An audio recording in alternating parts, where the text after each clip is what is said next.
हमसे है ज़माना सारा, हम ज़माने से है नहीं।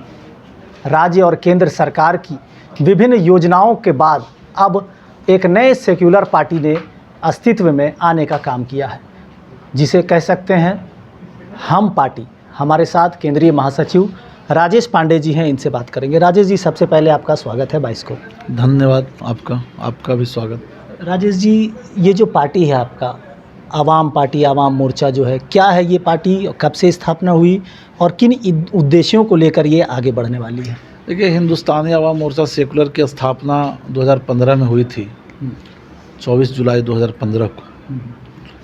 और आदरणीय हमारे नेता आदरणीय जीतन राम मांझी जी का एक सोच था।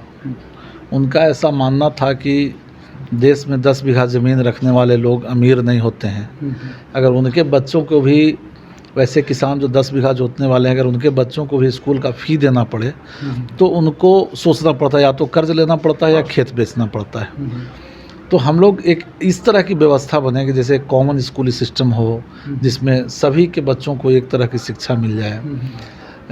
गरीबी और अमीरी के बीच का जो पार्ट है, हम लोग का मानना है कि 3% लोग अमीर हैं, जो बड़े लोग हैं, और 97% लोग इस देश में गरीब रहते हैं। तो दोनों के बीच का जो खाई है उसको पाट करके और एक ऐसी व्यवस्था बनाई जाए जिससे मूलभूत सुविधा आम जनमानस है उसको प्राप्त हो सके। रोटी, कपड़ा और मकान के लिए उनको सोचना नहीं पड़े। एक अच्छी बात है राजेश जी। हम बात करेंगे कि 15 कह सकते हैं वर्ष 2015 से पार्टी की स्थापना हुई, और जिस राज्य की सरजमीन पर हम बैठे हैं इसकी स्थापना भी 15 नवंबर 2000 को हुई थी। अब ऐसे तिथि को आपकी पार्टी कैसे देखती है? देखिए, झारखंड राज्य में राज्य बंटवारे के बाद, चूँकि ये तो बिहार का ही एक पार्ट है, वहीं से हम लोग अलग हुए हैं।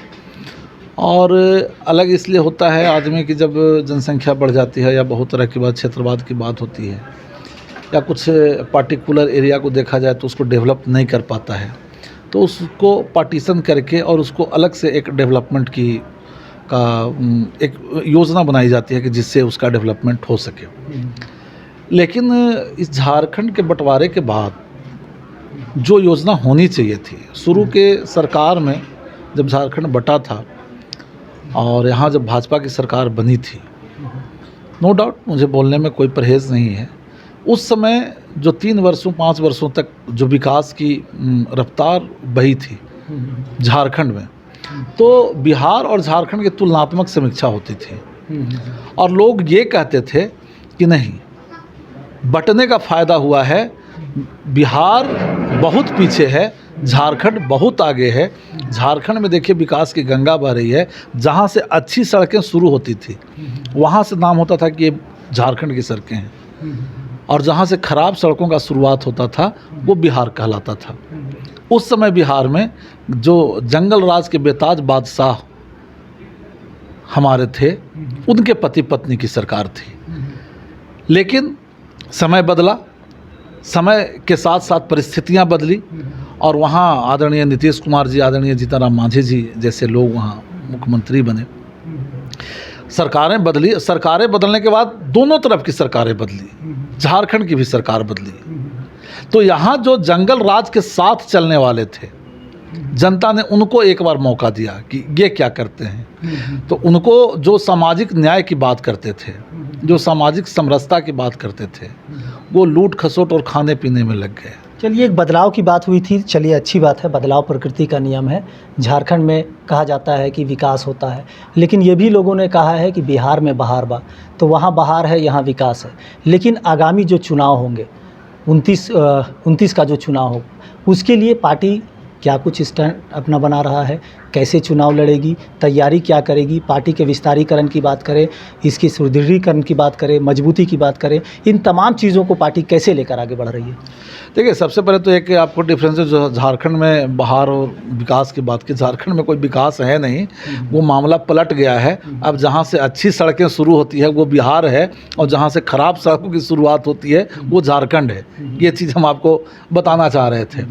और झारखंड में जो वर्तमान सरकार है उसकी जो नीति है घोटाले की नीति, जो लालू जी की बिहार में घोटाले की नीति थी, वही नीति चूँकि यहाँ इनकी है, घोटाले की नीति, जेल जाएंगे, फिर आएंगे, फिर सरकार बनाएंगे और कुछ इस तरह का करेंगे कि जिससे इनका अपना काम चलते रहे।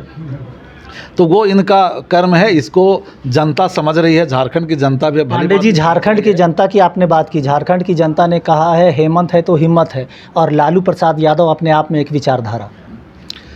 ये जनता ने नहीं कहा है, जो उनको मानने वाले लोग हैं, जो उनके फॉलोअर हैं, जो घोटाले में उनके साथ हैं, वो लोग बोलते हैं। ये जनता कहाँ बोलती है? जनता तो अगर बोलती तो आप बिहार को देखिए, आप बिहार की बात करिए, लालू है तो हिम्मत है।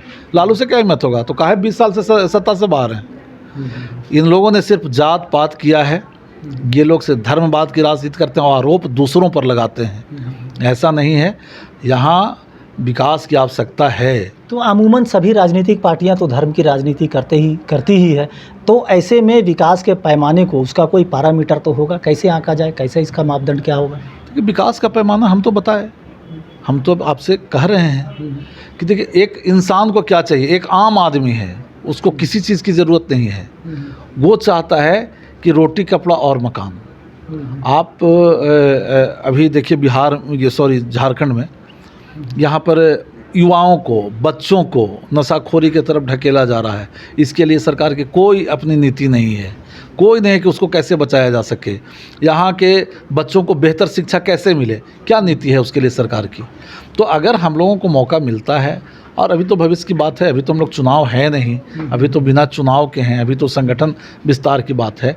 और अगर 19 में हम लोग चुनाव लड़ते हैं, ऐसी परिस्थितियां बनती है कि जब हम लोगों को चुनाव मैदान में आना हो झारखंड में, तो हम लोग इन मुद्दों को लेके आएंगे कि हम यहाँ के जनमानस के लिए एक समानांतर व्यवस्था बनाएंगे कि जिससे उनकी हर समस्या का समाधान हो सके।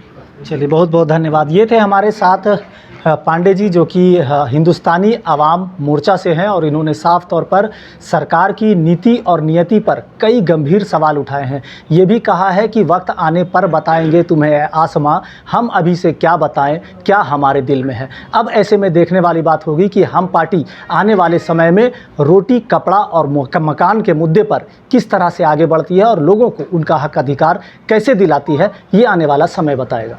घर रहने का मकान भर नहीं, ये खुशियों की तिजोरी है।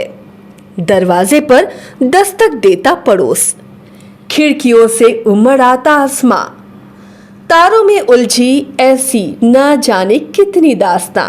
कहती हैं चले डायमंड सिटी, एक सफर हम सफर के साथ अपने घर तक। Diamond city, life long bonding, 500 से ज्यादा खुशहाल डायमंड परिवार। जल्दी करें, सिर्फ 200 फ्लैट बाकी। आज ही बुक करें अपना आशियाना।